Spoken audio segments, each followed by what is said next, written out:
Assalamualaikum warahmatullahi wabarakatuh. Waalaikumsalam warahmatullahi wabarakatuh. Yang kami hormati Bapak Wakil Kepala Sekolah SMP Negeri 2 Bermau, yang kami hormati Ibu Lili Pujastuti selaku CGP Angkatan 10, yang kami hormati Bapak Ibu Guru SMP Negeri 2 Bermau.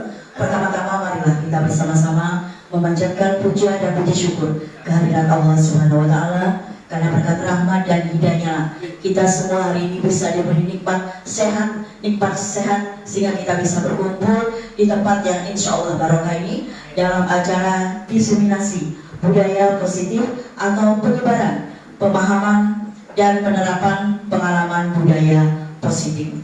Yang kedua, salawat dan salam semoga tetap tercurah limpahkan kepada Nabi besar junjungan kita Nabi Muhammad SAW yang telah membawa kita ke alam yang penuh dengan barakah seperti yang kita rasakan pada siang hari ini, dan mudah-mudahan kita mendapatkan syafaatnya di hari akhir nanti. Amin amin ya rabbal alamin. Baiklah Bapak Ibu, untuk menghemat waktu akan kami bacakan susunan acara pada siang hari ini.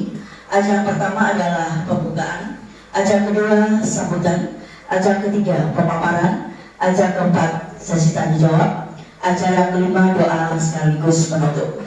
Seperti kita ketahui bersama bahwa hari ini adalah acara diseminasi budaya positif atau menyebarkan pemahaman dan penerapan pengalaman budaya positif yang akan disampaikan oleh Ibu Lili Pujastuti SPD selaku CGP Angkatan 10 kelas 167 Kabupaten Pamekasan.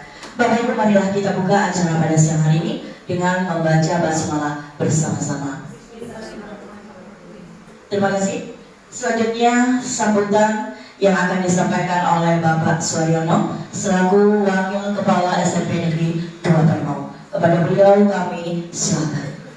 Assalamualaikum warahmatullahi wabarakatuh.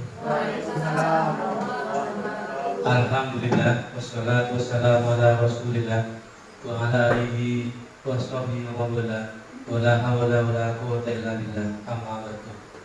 Yang saya hormati Bapak sekalian, pada kesempatan kali ini tentu kita bersyukur kepada Allah Ta'ala atas semua nikmatnya. Alhamdulillah. Bapak sekalian, pada hari ini adalah ketika seseorang dilatih untuk bergerak, ini yang menggerakkan guru. Jadi pada kali ini adalah Bu Lili sebagai program bergerak angkatan ke-10 kelas 167 Kota Pamekasan. Ketika Bu Lili mendapatkan diklat debat online, ini hasil nyatanya. Ini menggerakkan guru. Setelah ini maka bisa diaplikasikan di masing-masing. Ini adalah tentang tim. Contohnya, contoh awal pelajaran. Dulu saya membuat menggunakan stiker. Yuk, sebelum belajar kita apa? Yang boleh, tidak boleh. Kenyataannya adalah siswa yang notabene kata anak-anak yang nakal tidak setuju dan tidak boleh ternyata. Itu memasukkan mindset ke otaknya sebelum belajar. Kalau ini dikerjakan berkali-kali dan guru, maka anak-anak akan mengingat, oh tak boleh gitu. Contohnya, tidak boleh bicara keluar kelas. Nah kalian, saya kira demikian saya. Makasih juga kepada Bu Lili, kepada Bapak sekalian. Semoga dengan adanya guru penggerak, teman-teman ini bisa ada sesuatu yang tidak sama dengan semula. Kalau kemarin misalnya berwarna hitam, sekarang akan berwarna abu-abu, dan nantinya akan berwarna jadi putih begitu ya. Kurang lebih maaf. Wassalamualaikum warahmatullahi wabarakatuh. Selamat kepada Bu Lili. Terima kasih kami sampaikan kepada Bapak Suaryono sudah memberikan sambutan. Mudah-mudahan apa yang beliau sampaikan pada kesempatan yang baik ini memberikan masukan, manfaat, tambahan buat kita semua. Baiklah Bapak Ibu, tiba lagi ini kita pada acara ketiga, yaitu pemaparan tentang budaya positif yang akan disampaikan oleh Ibu Lili Pujastuti selaku calon guru penggerak angkatan 10 dari SMP Negeri 2 Bermau. Kepada beliau kami silakan.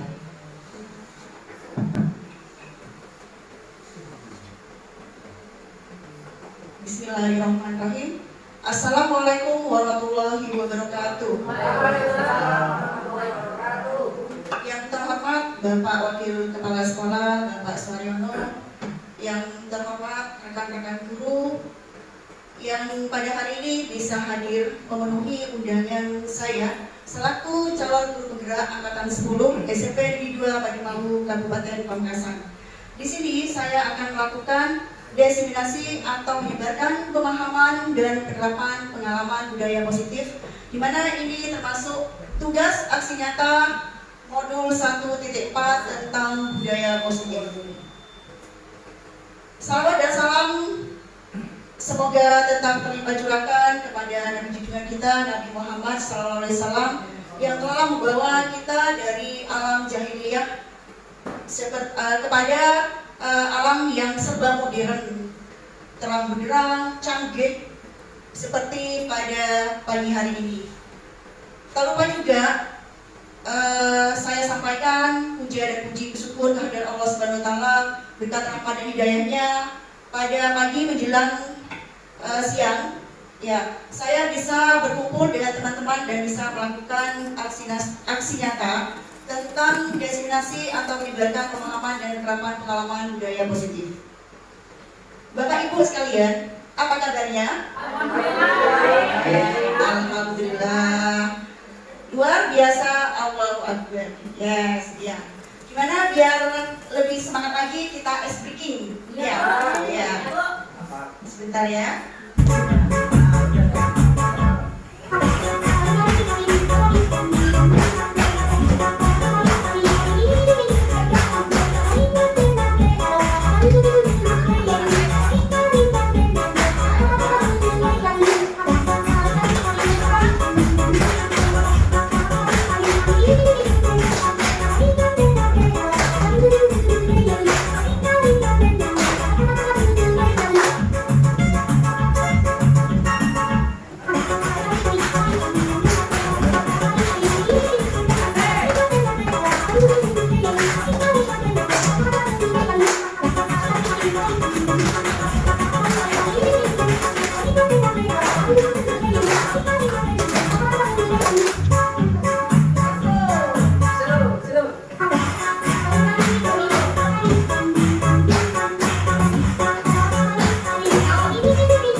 Gimana ibu-ibu bapak ya? Sudah lebih semangat lagi? Alhamdulillah, terima kasih. Apa itu sebenarnya budaya positif? Di sini dijelaskan bahwa budaya positif itu merupakan perwujudan dari nilai-nilai atau keyakinan universal yang diterapkan di sekolah. Budaya positif dapat mendorong murid untuk mampu berpikir, bertindak, dan menciptakan sebagai proses memerdekakan dirinya sehingga murid mampu berdiri mandiri dan bertanggung jawab. Itu pengertian budaya positif. Dalam konsep inti budaya positif pada desimasi ini ada beberapa yang akan dibahas, yaitu yang pertama mengenai perubahan paradigma belajar, yang kedua yaitu disiplin positif, yang ketiga nilai-nilai kebajikan, yang keempat kebutuhan dasar manusia, yang kelima motivasi perilaku manusia, yang keenam posisi kontrol guru, yang ketujuh keyakinan kelas, dan yang terakhir adalah segitiga restitusi. Pembelajaran dengan paradigma baru. Di sini pembelajaran dengan paradigma baru merupakan pembelajaran yang dirancang berdasarkan prinsip pembelajaran berdiferensiasi sehingga para peserta belajar sesuai kebutuhannya berdasarkan tahap perkembangan dengan teori psikologi modern untuk mewujudkan profil pelajar Pancasila. Mungkin di sini untuk profil Pancasila di Kurikulum Merdeka untuk SMP 2 Padimahu itu sudah 2 tahun. Sudah 2 tahun menjalani ini, di mana profil pelajar Pancasila itu diterapkan dalam pelajaran P5. Ya. Dan insya Allah untuk menginjak tahun ketiga, tahun pelajaran 2024-2025. Ini Bapak Ibu ya, di slide ini ada 3 pernyataan ya. Nanti Bapak Ibu itu setuju atau tidak setuju. Sekarang kita untuk slide yang pertama ya. Apakah hukuman dapat mendisiplinkan anak? Setuju atau tidak Bapak Ibu? Tidak. Terus pernyataan yang kedua, pemberian hukuman dengan hal positif membaca atau membersihkan halaman sekolah dapat meningkatkan disiplin anak. Setuju atau tidak? Ya, nanti kita lihat materi ke belakangnya. Terus yang ketiga, memberi penghargaan dapat meningkatkan motivasi belajar anak. Setuju apa tidak setuju? Bapak Ibu? Tidak setuju. Yang setuju hancur. Tidak. Yang tidak setuju, ya. Terima kasih. Ya nanti akan dijelaskan lebih lanjut. Perubahan paradigma. Nah, sekarang ada kegiatan pemantik ya. Coba Bapak Ibu, ya di sebelah Bapak Ibu ini anggap A, B. Coba Bapak Ibu tuh kepalkan tangannya. Bayangkan atau memang kalau ada kertas, cari robek, ya kertas sedikit, tulisi hal-hal yang berharga apa yang Ibu bayangkan. Atau kalau tidak ada kertas tidak usah, langsung kepalkan tangannya, ya.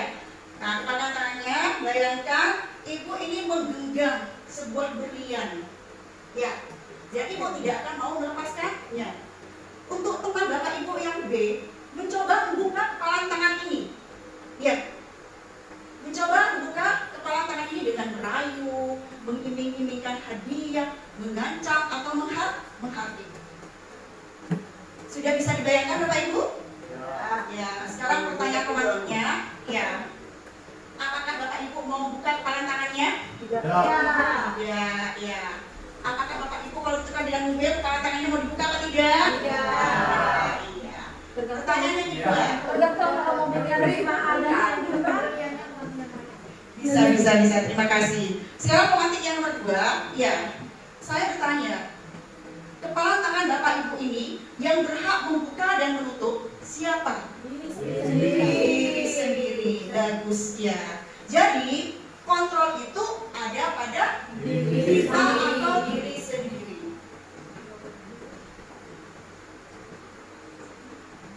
Nah, di sini miskonsepsi tentang teori kontrol yang telah tadi dicontohkan. Ada 4. Yang pertama, ilusi guru mengontrol murid. Yang kedua, ilusi bahwa semua penguatan positif efektif dan bermanfaat. Yang ketiga, ilusi bahwa kritik membuat rasa bersalah mampu menguatkan karakter. Dan yang keempat, ilusi bahwa orang dewasa berhak memaksa. Nah, teori kontrol ini, ya, saya yakin sudah Ibu laksanakan sejak menjadi pendidik. Perubahan paradigma stimulus respon dan teori kontrol ini ada hubungannya yang tadi yang pertama. Siapa yang sesungguhnya memiliki kontrol? Ya, ini perbedaan stimulus kontrol dan teori kontrol. Yang pertama, realita. Kebutuhan kita sama. Ini adalah stimulus respon. Sedangkan teori kontrolnya yaitu realita kebutuhan kita berbeda. Tidak ada kebutuhan kita sama. Kita pasti mempunyai kepentingan yang berbeda. Terus selanjutnya, semua orang melihat yang sama. Sedangkan teori kontrolnya setiap orang memiliki gambaran berbeda. Terus kita mencoba mengubah orang agar berpandangan sama dengan kita.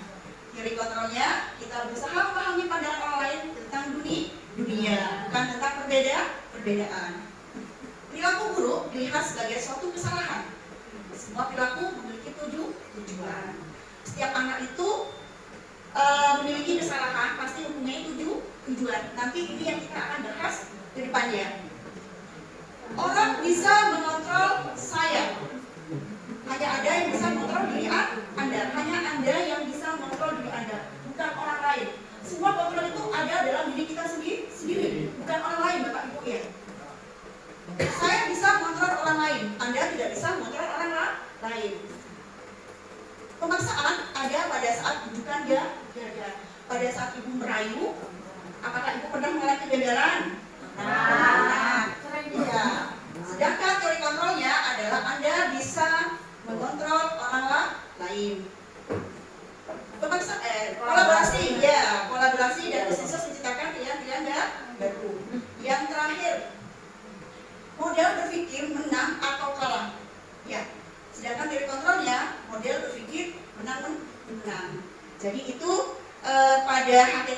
pada konsepnya teori kontra itu yang adalah diri kita sendiri, bukan orang lain. Jadi motivasi implisit itu ya sangat dibutuhkan untuk mengontrol diri kita sendiri, bukan orang lain, bukan itu ya.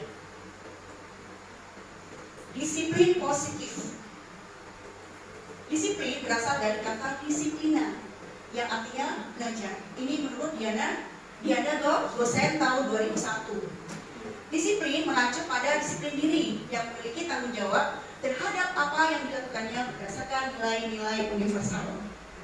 Yang kedua, disiplin positif merupakan salah satu cara penerapan disiplin yang bertujuan menumbuhkan kesadaran serta memberdayakan peserta didik tanpa imbalan, penghargaan atau reward atau ancaman atau hukuman. Sehingga di sini dapat disebutkan bahwa seorang pendidik, ya, tujuan kita adalah menciptakan peserta didik yang memiliki disiplin diri, sehingga mereka berperilaku mengacu kepada nilai-nilai kebajikan universal dan memiliki motivasi intrinsik dari dalam perubahan perilaku ke arah yang lebih baik. Apa saja nilai-nilai kebajikan di sini? Yang tadi dibahas dari depan ya sampai di sini. Sedangkan nilai-nilai kebajikan itu adalah sifat positif manusia yang merupakan tujuan mulia yang ingin dicapai oleh setiap individu. Jadi setiap individu itu mempunyai tujuan mulia. Apa yang mau dicapai? Di slide ini, ya, salah satu nilai-nilai kebajikan tadi profil pelajar Pancasila yang sudah kita terapkan selama 2 tahun di pelajaran P5. Ada beriman, bertakwa, beramal mulia, mandiri, beramal kritis, berkebinekaan global, bergotong royong, dan kreatif. Di sini juga ada keterampilan hidup, ya, petunjuk seumur hidup dan keterampilan hidup. Yang pertama itu dapat dipercaya, tulus hati, pendengar yang aktif, tidak merendahkan orang lain, memberikan yang terbaik dari kita.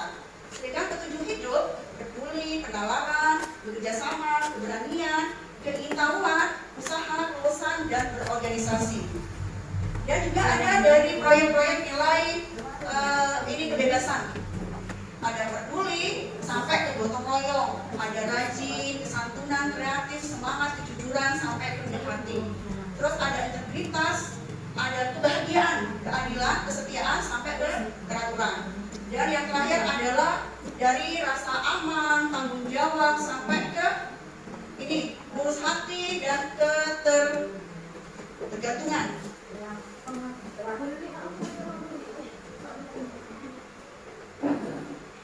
Teori motivasi perilaku manusia. Di sini ya ada 3. Yang pertama adalah menghindari ketidaknyamanan atau hukuman. Apa yang akan terjadi apabila saya tidak melakukannya? Ini termasuk motivasi eksternal. Yang kedua, mendapatkan imbalan atau penghargaan dari orang lain. Apa yang akan saya dapatkan apabila saya melakukan? Ini termasuk motivasi eksternal. Menjadi orang yang mereka inginkan dan menghargai diri sendiri dengan nilai-nilai yang mereka percaya. Saya akan menjadi orang yang seperti apa bila saya melakukannya. Jadi di sini ada teori motivasi baik dari dalam maupun dari luar. Itu yang harus seorang pendidik atau guru harus dipahami sebagai modal kita untuk memotivasi murid atau peserta didik kita di sekolah. Kebutuhan dasar manusia. Manusia itu pasti memiliki kebutuhan dasar, Bapak Ibu ya. Kebutuhan dasar manusia adalah segala sesuatu yang kita lakukan untuk mendapatkan apa yang kita inginkan. Seluruh tindakan yang kita lakukan memiliki tujuan tertentu. Dan semua usaha terbaik yang kita lakukan adalah dalam rangka agar kebutuhan dasar kita terpenuhi dengan baik. Contohnya kebutuhan dasar kita makan, minum, ya. Pasti Bapak Ibu membutuhkan seperti itu. Dan juga sebagai seorang pendidik, kebutuhan dasar kita juga harus kita tahu bagaimana kita pembelajaran itu berpihak pada murid. Bukan berpihak pada kita, tapi pada murid. Lanjut, yaitu 5 kebutuhan dasar manusia.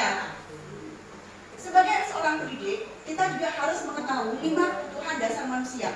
Karena dengan begitu, kita bisa mengetahui bakat, minat, karakter siswa di dalam kelas. Jadi, kita memberikan motivasi, pemahaman atau pembelajaran itu tidak lepas dari Kelima, kebutuhan dasar manusia. Yang pertama, kebutuhan bertahan hidup. Kebutuhan yang bersifat fisiologis untuk bertahan hidup, misalnya kesehatan, rumah, makanan, itu. Terus yang kedua, kebutuhan untuk diterima, yaitu kasih sayang dan rasa diterima. Biasanya kebutuhan untuk memberi dan terima kasih sayang merasa menjadi bagian dari suatu kelompok atau keinginan tetap terhubung dengan orang lain. Mungkin untuk yang nomor 2 ini, Bapak Ibu sering menjumpai di kelas-kelas pada saat pembelajaran. Ada anak yang tidak bisa diam duduk, ada anak yang sering berjalan, ada anak yang sering keluar kelas, ada anak yang sering mengganggu teman-temannya. Banyak anak yang tidak menjaga tugas. Ya ini Bapak Ibu, membutuhkan kasih sayang dan rasa diterima. Itu tugas kita untuk mendekati anak didik tersebut. Yang ketiga, yaitu kekuasaan atau kebutuhan pengakuan atas kemampuan. Ya, ini biasanya ya dialami oleh anak-anak yang berprestasi maupun yang tidak. Jadi Bapak Ibu dalam pembelajaran harus ada kesetaraan. Tidak boleh melihat si B, si C, atau si A yang ganteng, yang tinggi, yang putih, berprestasi, tidak ada. Jadi kesetaraan harus sama. Ya Pak Surya? Ya kan juga namanya manusia Bapak ya. Iya. Terus yang keempat yaitu kebebasan. Kebutuhan akan pilihan. Nah di sini biasanya anak-anak itu tidak mau didikte. Ya. Jangan terkadang sekarang itu ya. Itu dalam artian benar anak itu harus apa ya membutuhkan kemandirian, tapi butuh pendamping atau butuh kontrol dari guru. Bukan mandiri itu ya sangat sederhana secara ini nggak boleh seperti itu ya. Jadi anak itu bisa mengendalikan dirinya kalau ada kontrol. Yang kelima yaitu adalah kesenangan, kebutuhan akan kesenangan. Nah, Bapak Ibu ya, Bapak Ibu mungkin pernah melihat anak-anaknya yang suka menyanyi. Ya, kita harus bisa mengetahui kebutuhan dasar manusia itu. Lanjut ya Bapak Ibu ya. Ada pertanyaan? Ya, apa hukuman, konsekuensi dan restitusi? Di sini perbedaan hukuman, konsekuensi dan restitusi. Mungkin selama ini Bapak Ibu kecenderungan memberikan hukuman, praktek nyatanya atau praktek aksi nyatanya kita di mana di kelas seperti itu. Anak tidak mengerjakan tugas, suruh berdiri di depan. Terus anak tidak mendengarkan Bapak Ibu menjelaskan, anak suruh menulis kalimat satu kali seperti itu. Lari lapangan, terus membersihkan toilet dan lain sebagainya. Itu adalah bentuk hukuman.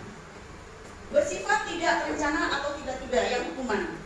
Terus yang kedua, bersifat satu arah dari pihak guru yang memberikan tanpa kesepakatan sebelum dan sesudahnya. Misalkan, jadi kamu telah masuk 5 menit. Jadi sekarang kamu tidak boleh ikut pelajaran ini. Keluar, hukuman. Terus berupa fisik maupun speaking. Jadi hukuman itu bisa secara verbal, bisa juga secara fisik. Tadi dipukul, tadi lapangan, berdiri gelang, bersihkan toilet dan lain sebagainya. Konsekuensi ini biasanya sudah terencana atau sudah disepakati. Biasanya ini dalam keyakinan kelas. Terus sudah dibahas dan disetujui oleh murid dan guru. Konsekuensi dibuat oleh pihak guru atau sekolah. Murid tetap dibuat tidak nyaman untuk jangka waktu pendek, tapi jangka panjangnya nanti pasti lebih efektif. Diberikan berdasarkan suatu data yang umumnya dapat diukur. Fungsi guru hanya memonitor murid. Ini yang hukuman dan konsekuensi. Restitusi adalah proses menciptakan kondisi bagi murid untuk memperbaiki kesalahan mereka. Ya, sehingga mereka bisa kembali pada kelompok mereka dengan karakter yang lebih kuat. Ini menurut dosen 2004. Restitusi juga adalah proses kolaborasi yang mengajarkan murid untuk mencari solusi dalam masalah dan membantu murid berpikir tentang orang seperti apa yang mereka inginkan dan bagaimana mereka harus memperlakukan orang lain. Ini Ini menurut Chilson Gossen tahun 1996. Bagaimana? Ya, ciri-ciri restitusi itu sendiri. Ya, ini restitusi itu bukan untuk menebus kesalahan, namun untuk belajar dari kesalahan. Restitusi memperbaiki hubungan. Hubungan restitusi adalah tawaran, bukan paksaan. Restitusi menuntut untuk melihat ke dalam diri. Restitusi diri adalah cara yang paling baik. Restitusi fokus pada karakter, bukan tindakan. Restitusi menguatkan. Restitusi fokus pada solusi. Solusi itu adalah penyelesaian. Dan terakhir adalah restitusi mengembalikan murid yang berbuat salah pada kelompoknya. Ya, ini dihukum penghargaan. Mungkin Bapak Ibu sering ya di dalam pembelajaran di kelas banyak memberikan reward berupa penghargaan atau ini hadiah. Penghargaan merupakan cara mengontrol perilaku seseorang yang menghancurkan potensi untuk pembelajaran yang sesungguhnya. Jadi penghargaan itu bisa menghancurkan. Ya, karena itu dari eksternal apa ya? Dari luar dalam dirinya, bukan prestasi internalnya. Benar Bu Mulia? Ya, yang mau baik kalau ada. Maunya, ya. Ada hadiah atau ada ini-ininya. Menurut Alvin Coase, saat kita berulang kali menjanjikan hadiah kepada anak-anak agar berperilaku bertanggung jawab, atau kepada seorang murid agar mempelajari sesuatu yang baru, atau kepada seorang karyawan agar melakukan pekerjaan yang berkualitas, kita sedang berasumsi mereka tidak dapat melakukannya, ya, atau mereka tidak akan beli untuk melakukannya. Makanya diberi reward, yaitu sebuah penghargaan. Secara tidak sadar kita memotivasi secara eksternal, ya. Di buku penghargaan ini, ya, ada pengaruh jangka pendek dan jangka panjang. Terus ada penghargaan itu tidak efektif. Jadi kalau bisa kita menghindar. Penghargaan merusak hubungan, iya. Kenapa dikatakan merusak hubungan? Ya, karena akan timbul kecemburuan, ya, sosial, ya. Suka membanding-bandingkan buruk antara yang satu dengan yang lainnya. Ya. Penghargaan mengurangi ketepatan. Penghargaan bukan kualitas, iya. Karena di situ terlihat anak ini tidak berkualitas. Kalau dikasih penghargaan, diiming-imingi, maka dia mau berusaha. Tapi kalau tidak, maka dia tidak mau. Jadi itu makanya kualitasnya menurun. Penghargaan mematikan kreativitas, yes, benar. Penghargaan itu mematikan kreativitas anak. Anak akan malas untuk berkreativitas, untuk menghasilkan sesuatu yang berinovasi, yang kreatif, menghasilkan karya. Jadi hanya menonton saja, dalam artian kalau dia tidak dimotivasi oleh dunia, dia tidak akan berkarya. Penghargaan menghukum, ya. Karena untuk jangka panjang, kalau anak itu, ya, mengalami berbagai banyak pengalaman atas penghargaan itu, terus dia berpikir, ya, meresapi, ya, memilah positif dan negatifnya, insya Allah nanti hukuman itu bisa efektif. Tapi bagi yang sadar, bagi yang tidak sadar, maka itu tidak efektif. 5 posisi kontrol guru. Ya, di sini ada 5. Ada pemukul, membuat merasa bersalah, teman, pemantau, dan manajer. Sebelum dibahas, ya, sekarang mungkin Bapak Ibu bisa menuliskan, ya, di kertas post-it ini, selama Ibu menjadi guru, ya, posisi kontrol mana yang sering Ibu lakukan atau Ibu laksanakan.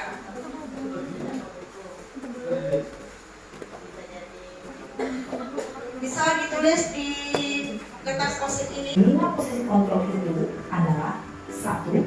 Posisi penghukum, 2. Posisi pembuat merasa bersalah, 3. Posisi teman, 4.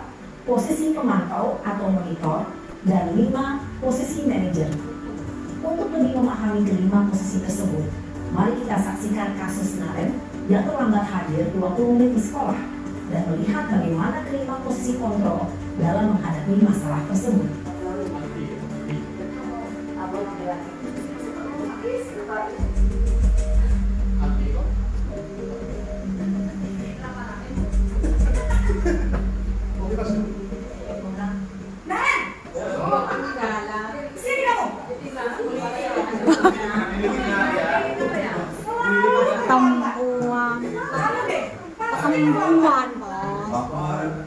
Saya Apa? Apa coba? Alasan kamu apa lagi? Kapan sih kamu tidak terlambat? Harus begitu ya. Malas sekali ya kamu jadi anak. saya Dasar pemalas.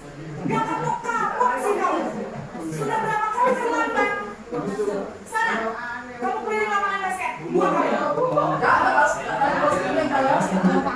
Kenapa? Kamu lagi bu. Berani-beraninya jawab. Sudah terlambat, masih berani jawab pula. Sekarang, keliling lapangan basket 5 kali sekalian. Biar kapok. Cepat. Pergi sana lapangan basket. Posisi penghukum biasanya berbicara dengan nada tinggi, menghardik, menunjuk-nunjuk, menyakiti, dan menyindir. Hukuman bisa berupa fisik maupun psikis. Ibu dan bapak guru hebat. Dampak yang terjadi pada murid ketika guru berada pada posisi penghukum adalah murid cenderung akan memberontak, bahkan hukuman denda.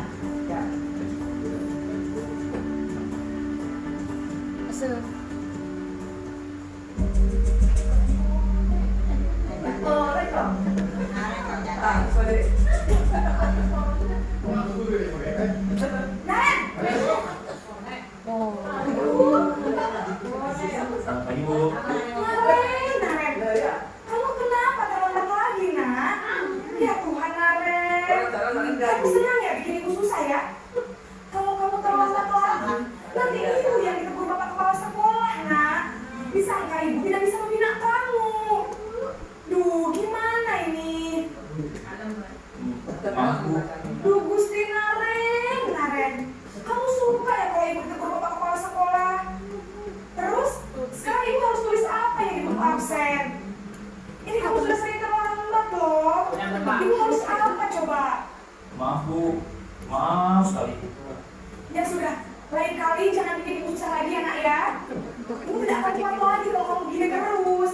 Bisa jantungan kalau ibu ditegur bapak kepala sekolah. Sana cepat ke kelas. Maaf ya Bu. Maaf sekali. Posisi membuat rasa bersalah berbicara dengan nada tenang, cenderung lembut. Namun kata-kata yang diutarakan membuat murid merasa menjadi orang yang gagal, memandang buruk dirinya sendiri, merasa tidak berharga, dan tidak sanggup membahagiakan orang lain. Ketika guru mengambil posisi membuat rasa bersalah, murid akan menganggap dirinya yang bersalah dan ia akan menyimpan emosi negatif tersebut di dalam dirinya.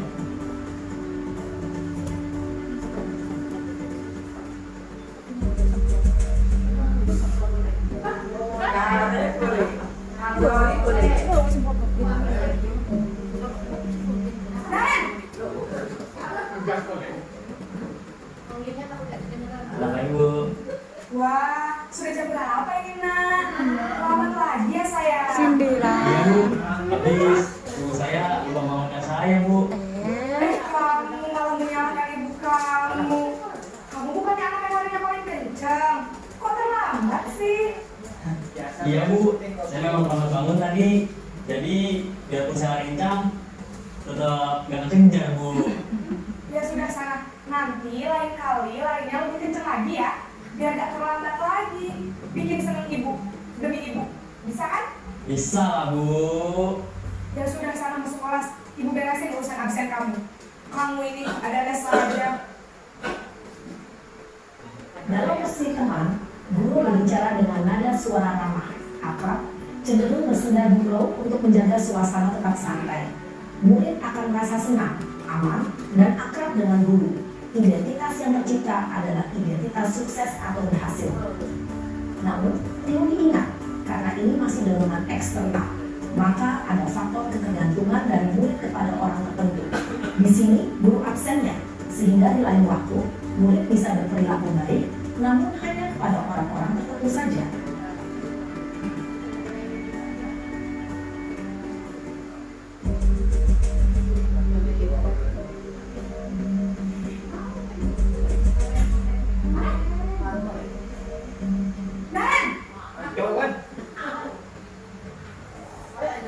Selamat pagi Bu. Naren, apa peraturan sekolah kita tentang jam berapa kita harus masuk sekolah, nak? Kita harus di sekolah jam 7 Bu. Iya betul, sekarang sudah jam 7.20. Naren sudah tahu konsekuensinya jika terlambat hadir. Paham Bu.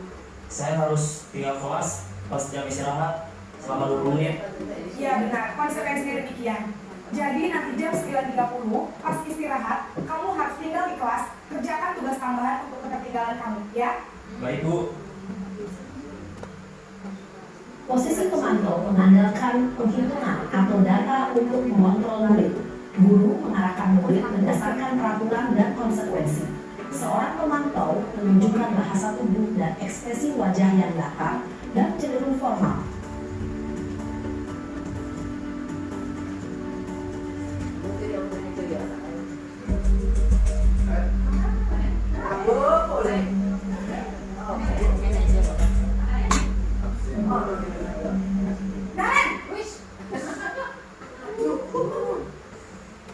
Selamat pagi Bu. Selamat pagi, Naren. Maaf Bu, saya terlambat. Iya, sekolah masuknya jam 7, sekarang sudah jam 7.20. Jadi sekarang bagaimana nih, Naren? Maaf Bu, saya lupa setel alarm saya semalam. Baiklah, menurut kamu, keyakinan sekolah yang mana yang perlu kamu tingkatkan? Menghargai diri sendiri dan orang lain mungkin ya Bu. Setuju. Jadi, apakah Naren meyakini prinsip saling menghormati tersebut?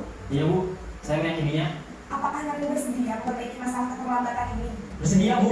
Bagaimana kamu akan memperbaiki masalah keterlambatan ini?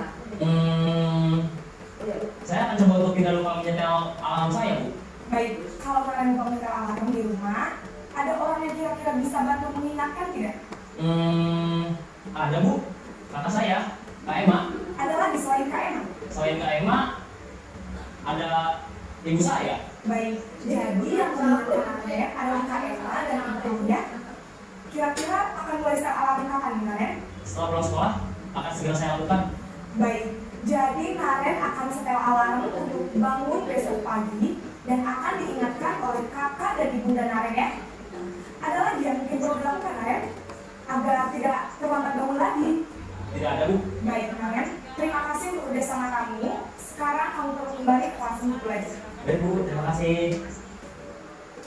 Posisi manajer adalah posisi kontrol yang disarankan untuk membimbing murid memiliki sikap disiplin yang positif, yaitu murid yang mandiri, bertanggung jawab, dan dapat memecahkan masalah. Tujuan dari posisi ini adalah agar murid dapat berefleksi atas tindakannya. Guru akan lebih tulus memberikan pertanyaan-pertanyaan bermakna, sehingga membuat murid dapat belajar dari kesalahannya dan mencari sebuah solusi untuk menyelesaikannya. Ibu dan Bapak guru hebat, setelah mengamati adegan kelima posisi kontrol tadi, kira-kira posisi mana yang paling ideal? Posisi mana yang dapat menunjang motivasi intelijensi murid? Ya, tentu posisi manajer. Posisi ini adalah posisi ideal yang ingin dituju setiap pendidik. Pada posisi inilah, guru dapat menerapkan disiplin positif yang berpihak pada murid, yang memerdekakan murid. Perjalanan seorang pendidik tentunya tidak mudah untuk sampai pada posisi seorang manajer. Namun, tujuan kita pasti, yaitu menciptakan murid-murid yang mandiri, merdeka, dan bertanggung jawab.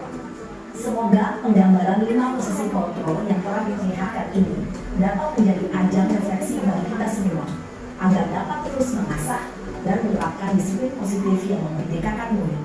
Mari terus berlatih dan bersemangat. Selamat menerapkan. Salam dan bahagia Ibu dan Bapak guru. Demikian tayangan video ya tentang 5 posisi kontrol.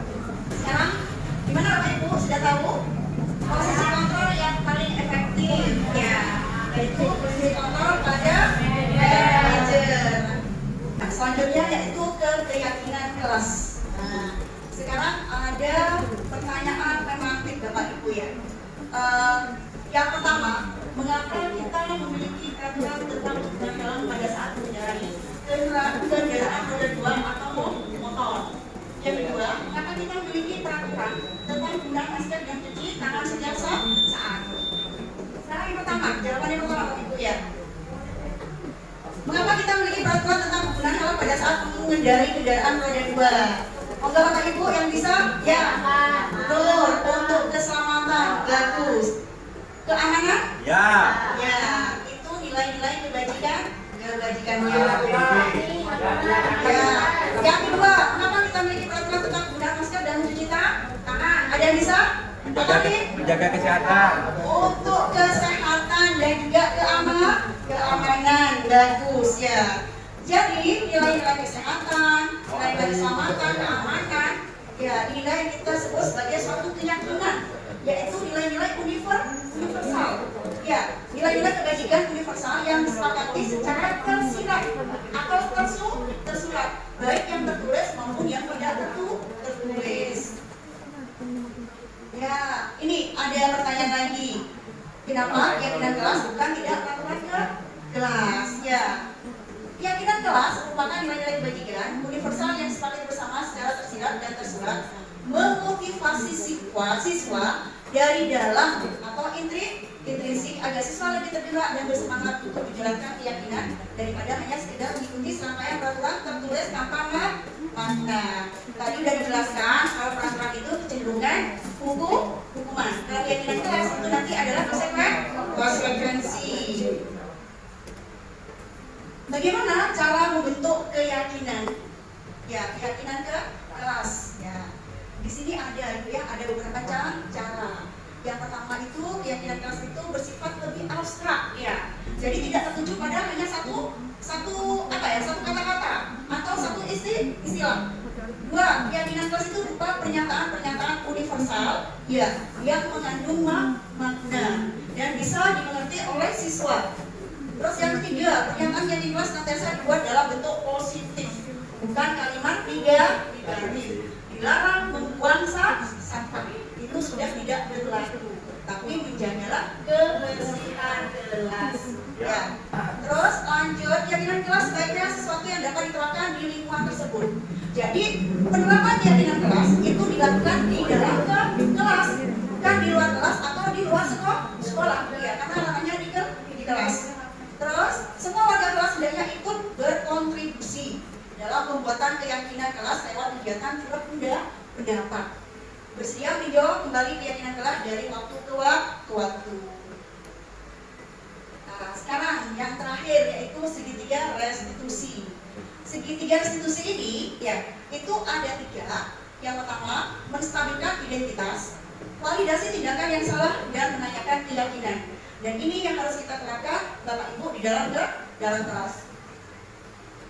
Nah, sekarang kita tonton, ya, contoh video tentang segitiga restitusi. Restitusi dikembangkan oleh pakar pendidikan Brian Boston, berlandaskan pada teori kontrol Dr. William Gleiser.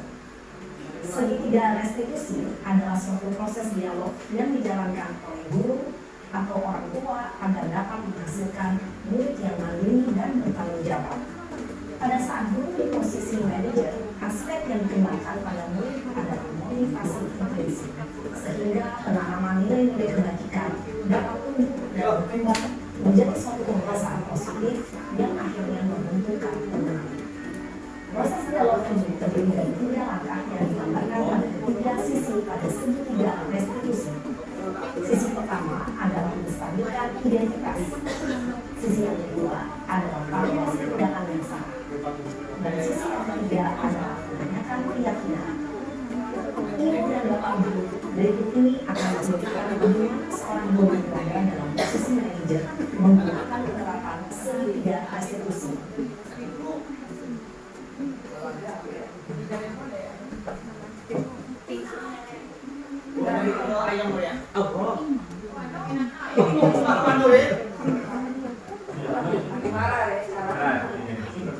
Kesel Pak, kesel banget. Masa aku dikatain pemfitnah Pak? Ya aku marah lah. Aku balik ke TK di depan kelas. Kesel banget. Oh begitu. Ya pasti kamu marah dan kesal. Bapak juga akan marah apabila ada yang menuduh Bapak seperti itu. Ya, pada saat itu kamu melakukan apa? Ya saya langsung ngatain TK lah Pak. Kesel banget. Saya bertak-bertak dia depan teman-teman lain. Oh begitu. Ya tekan Pasti kamu melakukan seperti itu karena satu alasan tertentu kan? Iyalah, masa saya diam saja Pak. Ya saya bela diri lah. Masa saya dituduh tukang fitnah? Ya wajar lah. Mempertahankan harga diri itu sesuatu yang penting buat kamu. Untung kamu tidak lebih gagal lagi. Hanya yang tetap. Iya Pak. Untung saya masih bersabar dan hanya mengenal saja. Sudah gemes padahal. Saya pasti bela diri loh. Ya pasti ya. Tapi kamu memilih untuk tetap bertahan dan bersabar. Kamu memilih untuk tidak berbuat lebih parah lagi. Nah, sekarang coba kita lihat lagi tindakan kamu yang mentak-mentak EK di kelas. Tindakan kamu itu kira-kira sesuai dengan keyakinan kelas atau prinsip kamu tidak? Enggak lah Pak, capek Pak jadi pembalap. Jadi keyakinan atau prinsip mana yang kurang sesuai dengan keinginan kamu? Ya saya sebenarnya sangat menghargai orang lain. Mungkin saat itu saya menjadi emosi, jadi tidak menginginkan sikap itu. Kamu meyakini tidak? Menghargai orang lain itu penting buat kamu? Yakin lah Pak.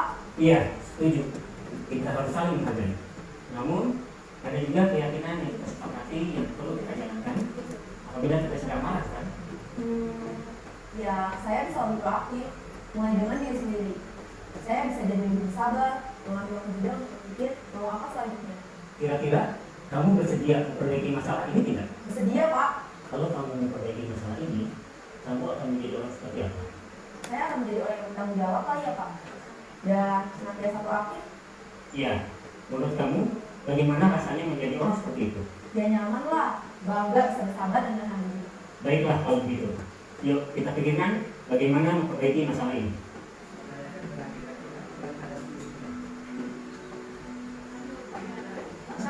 Ibu dan Bapak guru hebat, baru saja kita menyaksikan contoh bagaimana seorang guru berada dalam posisi bekerja membutuhkan penerapan segitiga restitusi. Mari kita bahas satu persatu. Pada sisi pertama, menstabilkan identitas berdasarkan pada prinsip bahwa membuat kesalahan adalah bagian dari proses pembelajaran. Sisi pertama, dari segi tidak ini berperan menggeser identitas murid dari identitas gagal ke identitas sukses. Murid yang sedang bertingkah laku yang tidak pantas atau menaruh diri saat itu sedang mengalami identitas gagal. Bila kita mengkritiknya, maka posisinya tidak akan berubah. Kita bisa mengajukan pernyataan-pernyataan ini. 1. Membuat kesalahan sesuatu yang wajar. 2. Manusia tidak ada yang sempurna.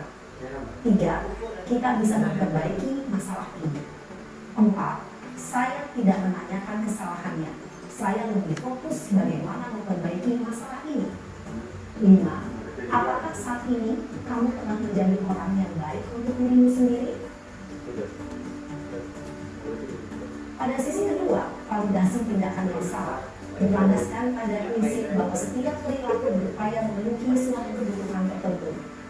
Guru yang telah memahami teori kontrol akan bergeser dari pemikiran stimulus respon menjadi proaktif dan mencoba untuk mengenali tujuan dari perilaku murid, mengenali dan mengakui kebutuhan murid ini dapat memperbaiki hubungan dengan murid tersebut. Pernyataan atau pertanyaan bisa disampaikan dengan nada suara tidak menghakimi atau memojokkan, sehingga dapat mengembalikan murid pada posisi positif. 1. Kamu bisa saja bertindak lebih gegabah lagi dari ini. Kamu bukan melakukannya tanpa suatu alasan tertentu. 3. Kamu melakukannya karena mempertahankan sesuatu yang penting bagimu. 4. Mungkin kamu bisa mempelajari suatu perilaku baru yang lebih efektif. Bersediakah kamu mempelajarinya? Selanjutnya, kita akan simak sisi terakhir, yaitu menanyakan keyakinan. Teori kontrol menyatakan bahwa pada dasarnya kita termotivasi secara intrinsik. Pada saat perilaku yang salah telah divalidasi dan identitas sukses telah stabil, maka murid telah siap mengaitkan keyakinan-keyakinannya dengan tindakannya yang salah. Dan pemikirannya telah bergeser ini menjadi orang yang ditujukan. Pertanyaan-pertanyaan ini dapat mengaitkan keyakinan-keyakinan yang diambil murid. 1. Sebagai keluarga atau kelas, apa yang kita yakini? 2. Nilai-nilai apa yang telah kita sepakati? 3. Seperti apa gambaran sebuah kelas yang ideal bagi kamu? 4. Kamu ingin menjadi orang seperti apa?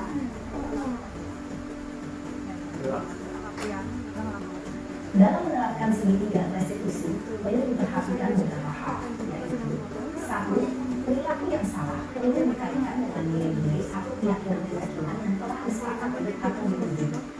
2. Kesediaan orang melakukan kesalahan untuk memperbaiki masalah. 3. Pecahan masalah sebisa mungkin relevan atau memiliki hubungan dengan kesalahan yang ada. 4. Usaha perlu adanya suatu usaha perbaikan dari pihak yang membuat kesalahan. 5. Waktu perlu didedikasikan waktu dari pihak yang membuat kesalahan. 6. Tanyakan kapan kami mulai melakukan usaha untuk pendanaan masalah. Dengan memahami siklus penerapan seni di institusi, diharapkan guru dapat menerapkan posisinya sebagai manajer dengan mengajukan pertanyaan-pertanyaan bermakna yang dapat membuat guru menjadi lebih percaya diri, bertanggung jawab, dan mandiri. Nah, ibu bapak guru perlu tidaknya mengikuti ketiga tahapan dalam segitiga restitusi bergantung pada ringan beratnya suatu permasalahan. Misalnya, bila permasalahan tersebut ringan, maka tidak perlu dijalankan secara berurutan. Bahkan bisa semudah menanyakan apa keyakinan yang kita sepakati. Dengan menjalankan segitiga restitusi dengan mengajukan pertanyaan-pertanyaan bermakna, diharapkan murid menjadi kuat secara pribadi, dapat membuka wawasan diri agar dapat menyelesaikan permasalahannya sendiri, semakin percaya diri, mandiri, dan merdeka. Salam dan bahagia, ibu bapak guru hebat. Dan mungkin ini hanya sebagai pengantar Bapak Ibu ya. Kita sebenarnya sudah melaksanakan ya sebagai seorang guru dan mungkin juga ini guru bimbingan konseling yang mana berkecimpung dalam mengatasi ya dan mencarikan solusi-solusi bagi peserta didik. Cuma ya tahapan-tahapannya itu ya kita tidak mengetahuinya. Jadi dengan adanya destinasi ini mungkin kedepannya kita akan menerapkan segitiga restitusi secara bertahap. Berbagi praktik baik, penerapan disiplin positif di SMP Negeri 2 Bandung. Nah, ini adalah pembuatan keyakinan kelas, ya, dimana sebelum kita membuat keyakinan kelas sebagai secara teoritis, ya. Pertama kita memberikan pemahaman apa itu pengertian dan tujuan pembuatan keyakinan ke kelas, sehingga anak bisa tahu kenapa keyakinan kelas itu harus dibuat, impian-impian apa yang mereka harapkan di dalam kelas itu, sehingga anak itu merasa nyaman, aman, dan bahagia tanpa adanya dorongan atau motivasi dari luar atau paksaan untuk belajar. Terus yang kedua, menuliskan ide, pendapat, gagasan atau curah pendapat itu di post-it. Ya. Jadi anak-anak itu diberi kesempatan untuk menuliskan apa yang akan menjadi kesepakatannya. Setelah itu, post-it itu ditempel di kertas pleno seperti yang tertera di slide ini. Ya. Terus setelah itu kita rumuskan bersama anak-anak, ya, kesepakatan apa, pendapat apa yang harus kita terapkan dalam kelas itu. Bukan tergantung oleh gurunya, tidak, tapi dari anak-anak. Ya, pertama kita harus mengubah dulu dari kalimat negatif menjadi kalimat positif. Selanjutnya anak-anak itu menuliskan kembali, ya, kalimat positif itu. Lanjut diletakkan di kertas pleno di sebelahnya. Setelah itu kita menandatangani kontrak keyakinan ke kelas antara siswa dan guru. Ya. Setelah itu, ya, kita tunjukkan kepada semua siswa kalau sudah ada kontrak dan itu harus ditaati. Kalau bisa kita pajang di dalam kelas. Setelah itu, sebagai seorang guru kita melakukan refleksi terhadap siswa, ya, tentang pembuatan kelas tersebut. Jadi nanti kalau anak, ya, bu tak masuk, bu tak nolok, yang buat keyakinan bukan saya. Biasanya anak-anak kan nulis, ya, kalau kita beritahu, kita tunjukkan, ya, kontrak dan juga refleksinya di situ aja. Jadi kita simpan sebagai arsip. Yang kedua yaitu penerapan segitiga restitusi.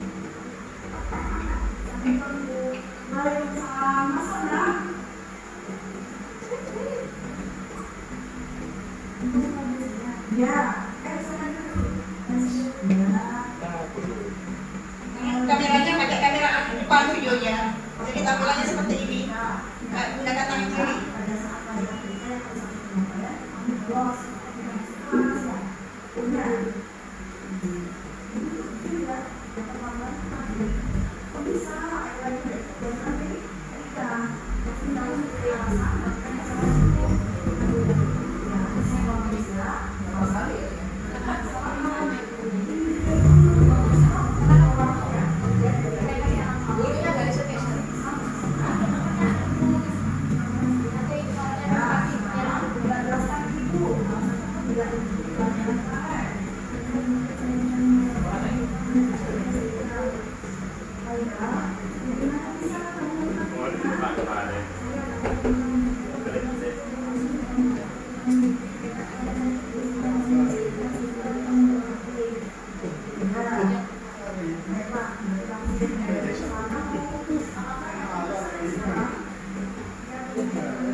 Ya, itu contoh penerapan segitiga restitusi. Demikian Bapak Ibu pemaparan dari saya, ya berbagi pemahaman dan penerapan pengalaman dalam budaya positif dan juga berbagi praktik baik karena saya sudah melakukan penerapan atau implementasi di kelas itu sebanyak 2, yaitu membuat keyakinan kelas dan juga penerapan segitiga restitusi. Ya, mungkin itu saja dari saya. Ya, kalau ada salah-salah kata, saya minta maaf. Semoga apa yang saya paparkan, ya, bisa bermanfaat dan bisa menggunakan semua Bapak Ibu untuk lebih maksimal lagi dalam berpihak atau keberpihakan kepada murid. Ya, saya akhiri. Wassalamualaikum warahmatullahi wabarakatuh. Terima kasih kami sampaikan kepada Ibu Lili yang sudah memaparkan tentang budaya positif yang bisa diterapkan di sekolah kita, khususnya di SMP Negeri 2 Bermau. Bapak Ibu tadi sudah menyimak dengan seksama dan dengan teliti apa yang sudah Ibu Lili sampaikan tentang budaya positif itu apa, unsur-unsur yang terkait di dalamnya apa, terus bagaimana kita menerapkan di kelas maupun di luar kelas. Oleh karena itu, acara selanjutnya adalah sesi tanya jawab. Mungkin ketika Bapak Ibu menyimak tadi, mungkin ada sesuatu yang kurang jelas atau mungkin ketika mendengarkan atau menyimak ada gangguan sedikit, jadi maka kami akan buka di sesi tanya jawab ini. Kami buka menjadi 2 termin. Termin yang pertama berisi dari 2 pertanyaan. Jadi pertanyaan kami tampung terlebih dahulu 2 pertanyaan, setelah itu akan dijawab langsung oleh Bu Lili. Baiklah Bapak Ibu, kami buka termin yang pertama, 2 pertanyaan. Silakan Bapak Ibu, mungkin ada yang ditanyakan, kami silakan.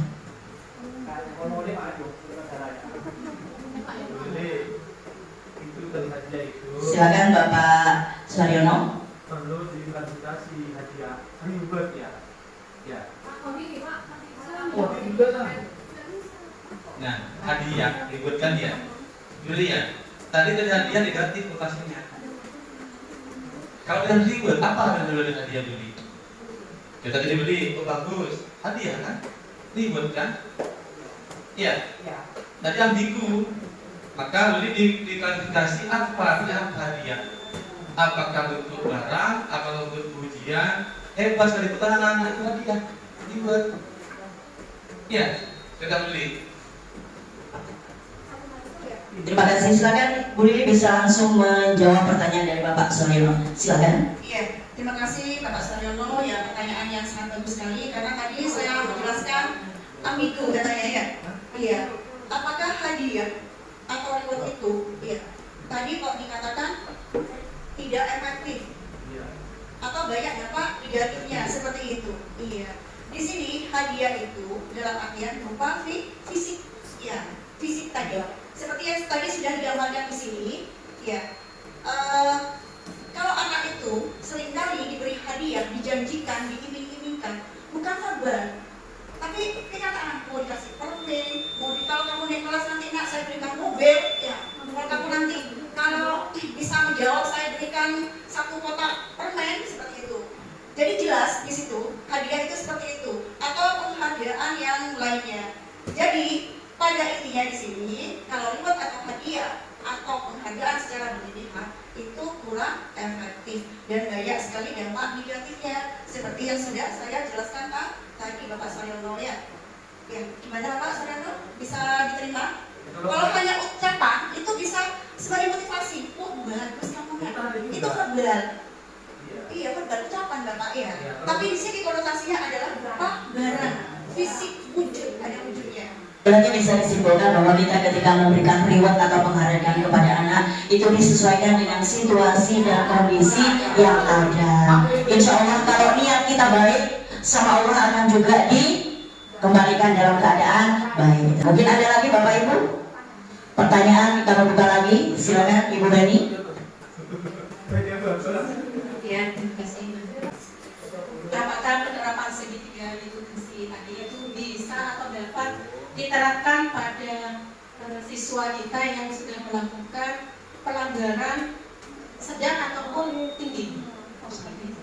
Terima kasih. Terima kasih Bu Reni. Mungkin Bu Lili bisa langsung dijawab pertanyaan dari Bu Reni.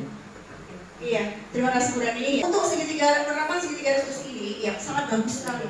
Bagus. Di situ kita sebagai seorang guru dituntun ya dengan kata-kata, dengan kalimat yang memang sekiranya itu bisa mengolah permasalahan itu, anak itu mengakui ya, dan nanti pada saat penyelesaian anak itu bisa memberikan solusi sendiri ya.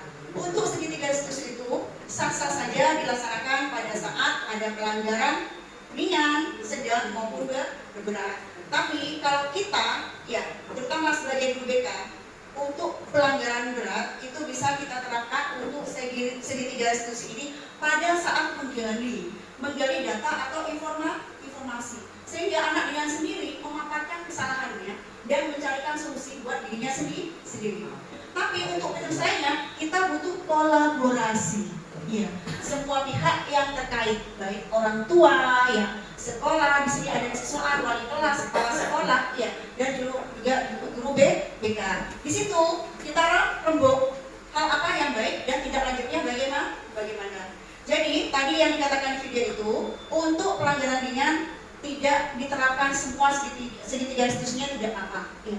Yang penting anak itu bisa menyadari kesalahannya dan mencarikan solusi untuk buat apa? Untuk mencarikan solusi buat dirinya sendiri. Seperti itu Bu Reni, bisa diterima? Iya, terima kasih. Terima kasih. Jadi bisa disimpulkan bahwa restitusi bisa dilaksanakan atau dilakukan ketika siswa melakukan pelanggaran baik itu ringan, sedang maupun berat. Yang penting kita selalu melakukan koordinasi, kolaborasi dengan pihak-pihak terkait sehingga bisa menyelesaikan permasalahan yang dialami oleh anak didik kita. Baiklah Bapak Ibu, kita sudah bersama-sama tadi menyimak pemaparan dari Ibu Lili Pujastuti, yaitu salah satu calon guru penggerak angkatan 10 kelas 167 Kabupaten Pamekasan. Mudah-mudahan apa yang beliau sampaikan pada kesempatan yang baik ini memberikan manfaat tambahan ilmu pengetahuan kepada kita. Bagaimana kita memperlakukan anak didik kita ketika melakukan suatu kesalahan maupun tidak melakukan kesalahan. Jadi tentunya perlu kolaborasi, kerjasama yang efektif antar semua komponen yang ada di sekolah kita, khususnya di SMP Negeri 2 Permau. Dan mudah-mudahan tujuan dari diseminasi ini bisa juga meningkatkan peran serta kita kepada anak didik kita sehingga bisa mempunyai akhlakul karimah yang betul-betul baik sehingga melahirkan anak didik atau peserta yang cerdas namun juga punya akhlak yang mulia. Terima kasih, mudah-mudahan apa yang sudah kita sampaikan, kita simak bersama, kita belajar hari ini mudah-mudahan bermanfaat dan sesuai dengan harapan kita bersama. Dan sekali lagi kami mengucapkan terima kasih pada teman-teman yang sudah mengikuti kegiatan ini, dan mudah-mudahan langkah kaki Bapak Ibu ke tempat ini juga dibalas dengan pahala istighfar oleh Allah Subhanahu wa taala. Dan mudah-mudahan khususnya kepada Bu Lili bisa menyelesaikan tugasnya sebagai JGP, dan juga sekolah kita bisa berjalan dengan baik semuanya ya. Mudah-mudahan bisa melahirkan anak didik yang cerdas, berkualitas dan berakhlakul karimah. Terima kasih. Mari kita tutup acara ini dengan pembacaan hamdalah bersama-sama. Alhamdulillah. Sekali lagi terima kasih. Namun sebelum acara ditutup, saya selalu membaca mohon maaf yang sebesar-besarnya karena kesempurnaan hanya milik Allah semata, kekurangan milik kita manusia. Dengan mengucapkan ihdinas siratal mustaqim wa bil taufiq wal hidayah. Wassalamualaikum warahmatullahi wabarakatuh.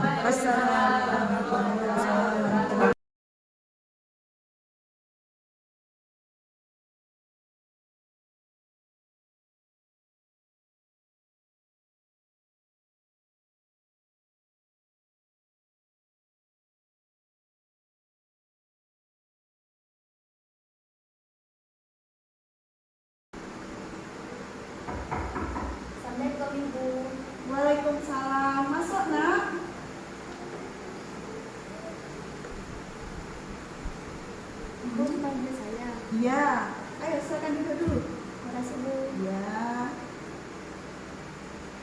begini nak ya, Ibu dapat laporan dari guru TK. Ya, katanya pada saat pelajaran TK yang hari Sabtu kemarin kamu bolos atau tidak masuk kelas ya. Benar. Ibu tuh jujur ya, dapat laporan itu kaget. Kok bisa Aira itu tidak ikut pelajaran TK? Pasti kamu memiliki alasan melakukan kesalahan itu. Ya, semua manusia pasti melakukan kesalahan.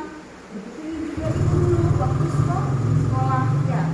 Dan ibu yakin kamu itu pasti bisa menyelesaikan hal itu. Maafkan saya Bu.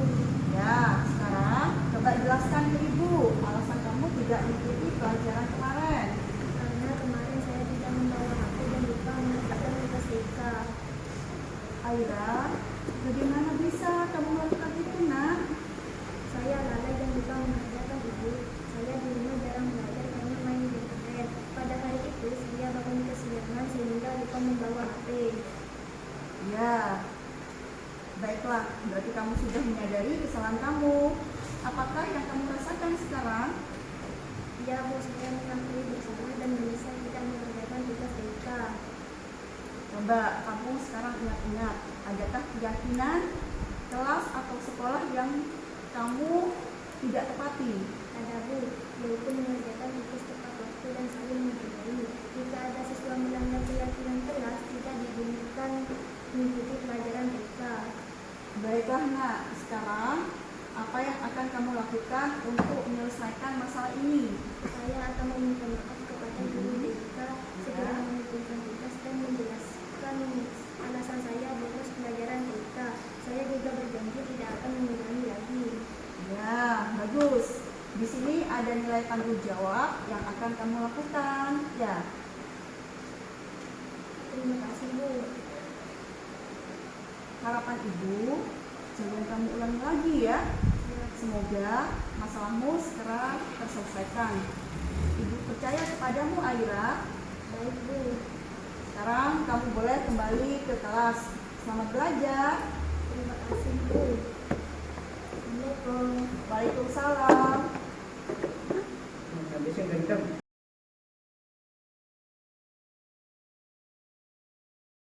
Assalamualaikum warahmatullahi wabarakatuh. Nama saya Aira dari kelas 8B. Saya sangat senang sekali diajak berdiskusi oleh Ibu Guru. Saya dapat tahu di mana letak kesalahan saya.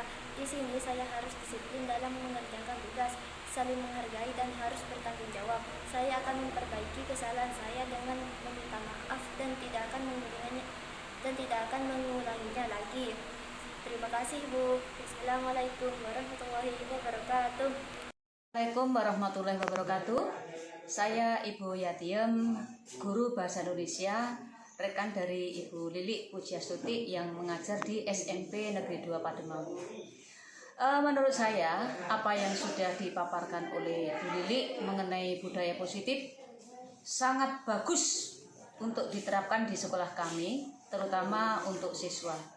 Karena walaupun siswa kami sudah melaksanakan budaya positif, namun itu masih bukan dari dalam dirinya sendiri. Nah, untuk itu, kita sebagai guru, kita harus bisa memposisikan sebagai pemberi hukuman, sebagai pemantau, atau sebagai manajer dalam penerapan budaya positif. Nah, dengan adanya diseminasi yang sudah dilakukan oleh Ibu Lili, kita berharap bisa menerapkan budaya positif di sekolah dan bisa membentuk siswa yang berkarakter sesuai dengan yang kita harapkan. Nah, demikian yang bisa saya sampaikan. Jika ada kesalahan kata, saya mohon maaf dan semangat untuk Bu Lili. Assalamualaikum warahmatullahi wabarakatuh. Assalamualaikum warahmatullahi wabarakatuh. Saya Ibu Andri, guru Bahasa Indonesia, rekan Ibu Lili di SMP Negeri 2 Pademau. Setelah saya mengikuti kegiatan diseminasi yang dilaksanakan oleh Ibu Lili tentang budaya positif, saya mulai memahami konsep budaya positif yang diperlukan oleh anak didik. Ternyata keberhasilan dalam membangun budaya positif itu diperlukan kolaborasi antara guru, peserta didik, kepala sekolah, komite maupun masyarakat.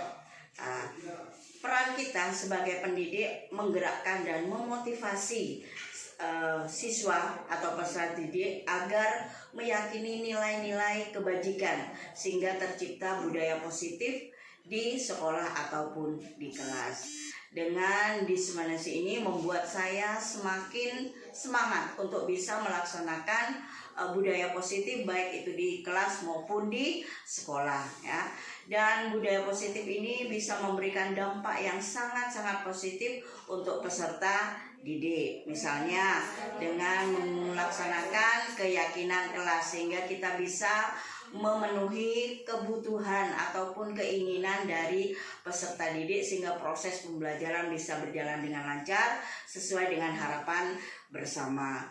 Terus praktik segitiga restitusi itu bisa kita laksanakan untuk mengatasi permasalahan yang dialami oleh siswa. Terus berlatih untuk menjadi manajer agar benar-benar bisa menjadi tempat curahan peserta didik baik dalam bidang pendidikan maupun dalam hal lainnya sehingga betul-betul kita menjadi seorang pendidik yang betul-betul mencerminkan sebagai manajer. Mungkin itu yang bisa saya dapatkan ketika saya mengikuti diseminasi yang sudah dilaksanakan oleh Ibu Lili. Mudah-mudahan kami bisa melaksanakan ke depan dengan baik. Terima kasih. Wassalamualaikum warahmatullahi wabarakatuh.